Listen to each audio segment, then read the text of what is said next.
साथियों नमस्कार, आप सभी का हमारे यूट्यूब चैनल में स्वागत है। तो आज हम रोज की तरह प्रैक्टिस सेट जो कला टीजीटी, पीजीटी, नेट, जेआरएफ व अन्य परीक्षाओं के लिए उपयोगी है लेके उपस्थित हुए हैं। तो सबसे पहले जिस साथी ने हमारे चैनल को सब्सक्राइब ना किया हो, सब्सक्राइब कर ले और बेल आइकन को अवश्य दबा ले, क्योंकि जो हमारे द्वारा वीडियो बनाया जाए उसका नोटिफिकेशन सबसे पहले आप तक पहुंच जाए। तो चलिए दोस्तों, हल करते हैं। प्रैक्टिस सेट का पहला प्रश्न दिया गया है, अंतर्राष्ट्रीय गोथिक शैली का स्थापत्य पाया जाता है। तो इसका ऑप्शन नंबर कौन सा राइट हो जाएगा? तो इसका ऑप्शन नंबर डी बिल्कुल राइट है, यानी अंतर्राष्ट्रीय गोथिक शैली का स्थापत्य इंग्लैंड में, इटली में एवं जर्मनी यानी उपरोक्त तीनों में पाया जाता है। चलिए अगला प्रश्न देखते हैं।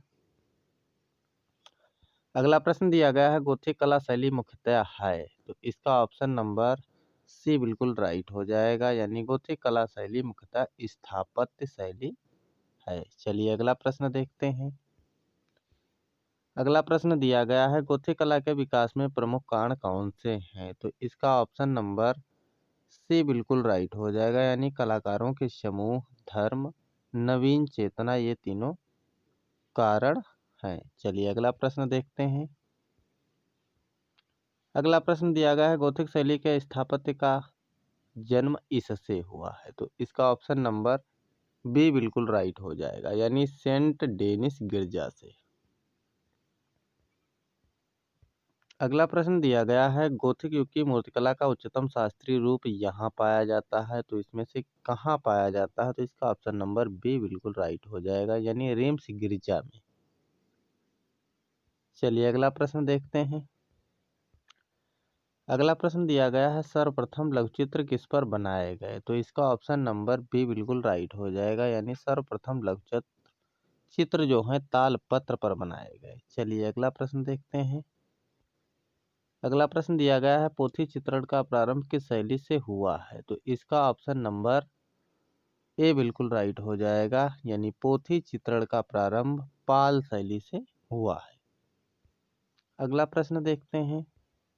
अगला प्रश्न दिया गया है, पाल चित्रकला किस प्रदेश की है? तो इसका ऑप्शन नंबर डी बिल्कुल राइट हो जाएगा, यानी पाल चित्रकला बंगाल की है। चलिए अगला प्रश्न देखते हैं।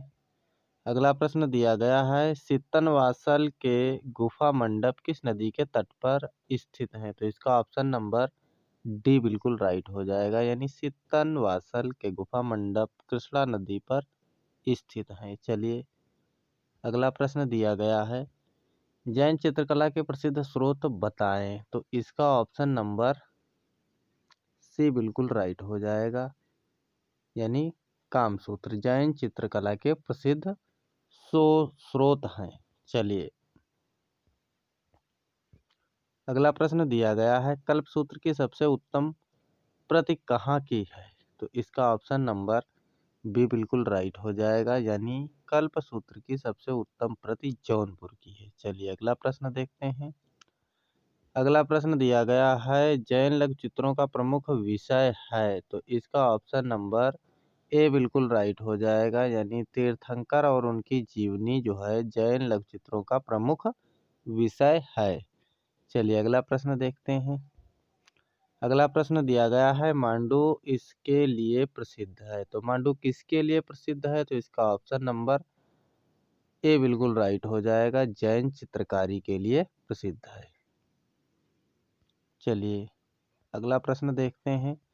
अगला प्रश्न दिया गया है, अपभ्रंश शैली में अंग प्रत्यंग बने हैं। तो इसका ऑप्शन नंबर बी बिल्कुल राइट हो जाएगा, यानी स्थिर और जकड़े। चलिए अगला प्रश्न देखते हैं। अगला प्रश्न दिया गया है, राजस्थान के पिछवाई चित्र किस क्षेत्र के हैं? तो इसका ऑप्शन नंबर बी बिल्कुल राइट हो जाएगा, यानी नाथ द्वार के हैं। चलिए अगला प्रश्न देखते हैं। अगला प्रश्न दिया गया है, इनमें से कौन असंबद्ध है? तो इसका ऑप्शन नंबर डी बिल्कुल राइट हो जाएगा, यानी कोटा शैली इनमें से असंबद्ध है। चलिए अगला प्रश्न दिया गया है, राजस्थानी चित्रकला किस अवधि में विकसित हुई? तो इसका ऑप्शन नंबर बी बिल्कुल राइट हो जाएगा, यानी राजस्थानी का जो है चित्रकला 16वीं और 17वीं शताब्दी में विकसित हुई। चलिए अगला प्रश्न देखते हैं। अगला प्रश्न दिया गया है, कौन सा केंद्र राजस्थानी शैली का है? तो इसका ऑप्शन नंबर सी बिल्कुल राइट हो जाएगा, यानी बीकानेर। अगला प्रश्न देखते हैं। अगला प्रश्न दिया गया है, मेवाड़ शैली की प्राचीनतम कृत कौन सी मानी जाती है? तो इसका ऑप्शन नंबर सी बिल्कुल राइट हो जाएगा, यानी सुपासनाचार्यम। चलिए अगला प्रश्न देखते हैं। यह हमारा आज का अंतिम प्रश्न है। परंपरागत लघुचित्र शैलियों का विषय नहीं है, तो इसका ऑप्शन नंबर डी बिल्कुल राइट हो जाएगा, यानी अमूर्त। तो दोस्तों आज का हमारा प्रैक्टिस सेट यहीं पर समाप्त होता है। तो पूरा वीडियो देखने के लिए आप सभी का बहुत बहुत धन्यवाद।